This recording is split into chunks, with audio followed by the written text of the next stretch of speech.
There's the answers that I got. So your x is -2, your y is 4. You substitute in and be careful. Remember when you do a negative squared, it turns to a positive. You add them, you get 20, and then you can factor that. If you forgot how to do that, just factor your 20. So you have 2 times 2 times 5, and you can take out pairs. So you get 2√5, and then you put it in Sir-Coxer-Tix, and then you have to do what's called rationalizing the denominator. If you forgot about that, I just did it in my head. So here I divided 2 into 4 goes 2, so you get 2 over √5, and you multiply top and bottom by √5, and you'll get 2√5 over 5, like that. When you flip it to do your cosecant, flip it at the beginning, not here, otherwise you have to rationalize again. So that's how you get √5 over 2. On this one here, that reduces, that's -1 over √5, which is -√5 over 5. Flipping it at the beginning, and there it's y over x, and there you go. If you take calculus next year, they don't even worry about rationalizing. You don't even have to worry about doing that. They leave it in the bottom? Do they do that in university level too? Why is that? You have to. Because it's just busy work. Like, who really cares if there's a radical in the bottom? I think it's a stupid rule.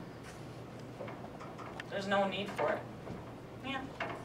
So yeah, I calculate these guys are like, they're blown away by that. You mean we leave it in the bottom? Yep. There you go. So I'm teaching you the way that they do it here, but next year, if you take calculus, you won't even have to worry about that. Is there any question on that? So there's an example of the very first question on the test. It's not, I'm not saying that that's the test, that's the question, but one similar to that. 4 marks, so you have to know what to do and what formula to use. Is there any question on that? So that should be, the first question should be easy, right? Mm-hmm. Yeah, okay. Another question.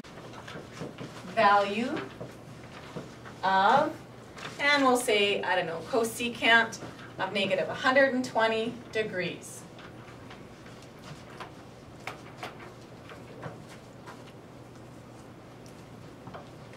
Okay, so you're going to do a few exact value questions. There's an example 1, so try it. So you look in your pink sheet for -120, it's not there. You know that you need to sketch it, get your reference angle, use cast, and get your value. Sketching it goes this way. So -120 is in there.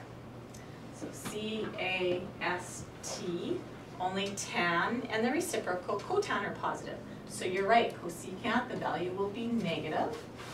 The reference angle, that's 120, the reference angle is 60. Okay, the only way you know that is by sketching it. So remember, reference angle is the shortest way from the x-axis to the terminal side.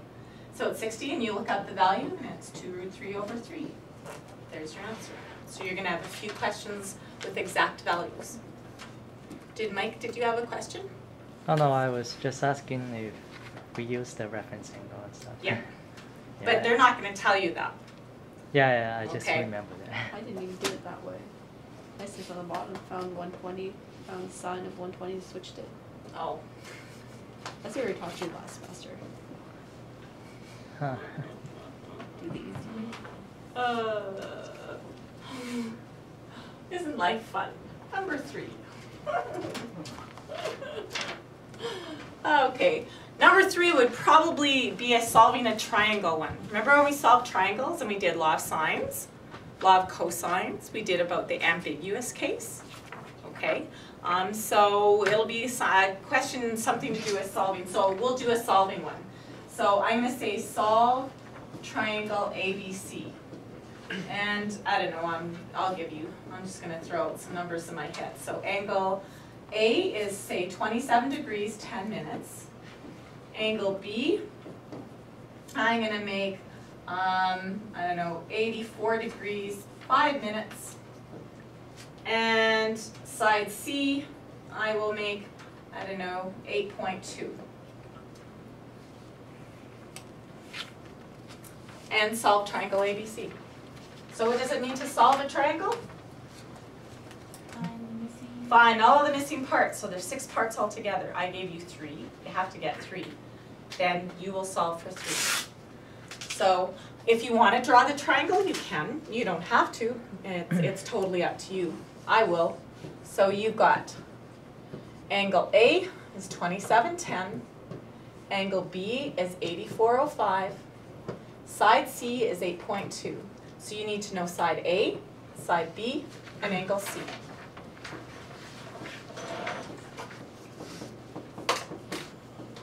Okay, look off that formula sheet. You're going to have to use law of sines or law of cosines.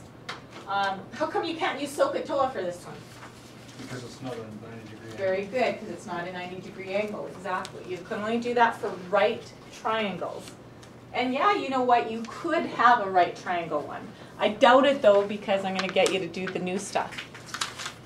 So, obviously to get angle C is pretty easy, then find side A, side B. Does everyone have a calculator? Make sure that your calculator is set in degrees and not radians. Thanks.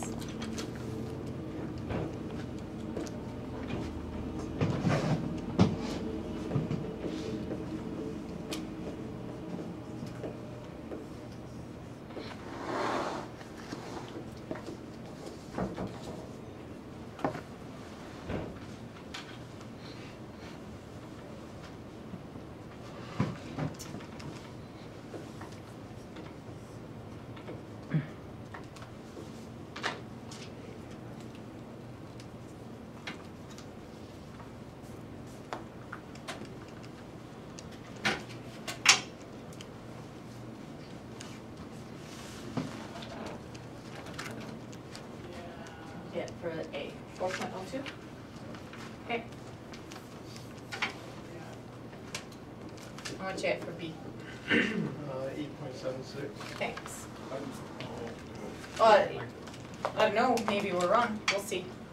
Okay. I got 3.24. First of all, how do you know if it, when it spells the bad word? You know, if it's angle, side, side, then you have to decide even if there is a triangle. I might give you one like that. Remember that ambiguous case? So it spells ASS, then you go, oh, there might not even be a triangle. You have to figure out if there is one. There could be 0, 1, or 2. This one here, you've got angle, side, angle, so you know you've just got one triangle. So you're good to go. You can just solve it then. So angle, side, angle. You're going to figure out angle C by going 180 minus. You add those up. Be careful in your calculator. If you do it this way, put brackets.